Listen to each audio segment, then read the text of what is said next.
ಈಗ ಇಂದಿನ ಪತ್ರಿಕೆಗಳ ಇಣುಕು ನೋಟ. ಅಮೆರಿಕದಲ್ಲೂ ಭಾರತದ ರೀತಿಯ ವೋಟರ್ ಐಡಿ, ಟ್ರಂಪ್ ಘೋಷಣೆ. ಭಾರತದ ಚುನಾವಣಾ ವ್ಯವಸ್ಥೆ ಕುರಿತು ಭಾರೀ ಮೆಚ್ಚುಗೆ. ವಿಧಾನಸಭೆ ಉಪಾಧ್ಯಕ್ಷ ಮಂಕಾಳ ವೈದ್ಯ, ಮೇಲ್ಮನೆ ಉಪಸಭಾಪತಿ ಉಮಾಶ್ರೀ. ಜನಸಾಮಾನ್ಯರ ಸೇವೆಯೇ ನನ್ನ ಆದ್ಯತೆ, ಮಂಕಾಳ ವೈದ್ಯ.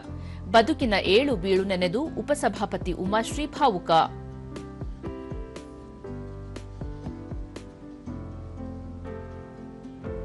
ಮೇಕೆದಾಟು ಹೊಸ ಡಿಪಿಆರ್ ಕೇಂದ್ರಕ್ಕೆ. ಬಿಳಿಗುಂಡ್ಲು ಬಳಿ ನಿರ್ಮಾಣ, 65 ಟಿಎಂಸಿ ಸಾಮರ್ಥ್ಯ. ತೇಜಸ್ವಿನ್, ದಿವ್ಯಾ, ನರೇಂದರ್ಗೆ ಒಲಿದ ಅರ್ಜುನ ಪ್ರಶಸ್ತಿ.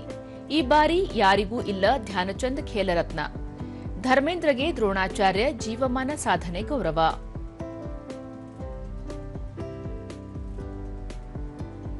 ಎಫ್ಐಎಚ್ ಹಾಕಿ ವಿಶ್ವಕಪ್. ಇಂದು ಇಂಡೋ ಪಾಕ್ ಕದನ.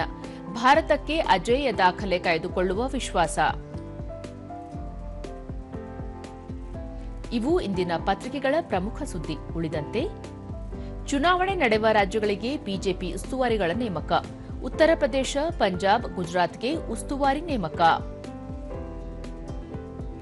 ಇಂದಿನಿಂದ ಆರ್ಎಸ್ಎಸ್ ಸಮನ್ವಯ ಬೈಠಕ್. ವಿಶಾಖಪಟ್ಟಣದಲ್ಲಿ 3 ದಿನ ನಡೆಯಲಿದೆ ಸಭೆ.